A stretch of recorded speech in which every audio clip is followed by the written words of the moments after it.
কিশোরগঞ্জের ঐতিহাসিক পাগলা মসজিদ, যে মসজিদের দান বাক্স খুললে মনে হয় রূপকথার সেই আলাদিনের গুহা, যে গুহাতে থাকে হীরা, জহরত, মণি, মুক্তা আর স্বর্ণের সাম্রাজ্য। মাত্র কয়েক মাসেই এই মসজিদের দান বাক্স কানায় কানায় পূর্ণ হয় বিপুল পরিমাণ অর্থ আর সম্পদে। এবার যা হলো, বলা হচ্ছে অতীতের সব রেকর্ড ভেঙে নতুন রেকর্ড সৃষ্টি হবে। গেল ডিসেম্বরের পর আবারও খোলা হলো পাগলা মসজিদের 9টি দান বাক্স ও একটি বড় স্টিলের ট্রাঙ্ক। 4 মাস 10 দিন পর খুলে 27 বস্তা টাকা সহ বিপুল পরিমাণ স্বর্ণালংকার ও বৈদেশিক মুদ্রা পাওয়া গেছে।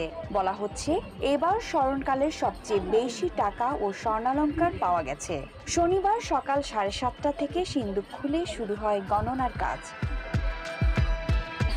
মসজিদের মেঝেতে সারিবদ্ধভাবে বসে বস্তা বস্তা টাকা গুনছে এতিমখানার শিক্ষার্থী,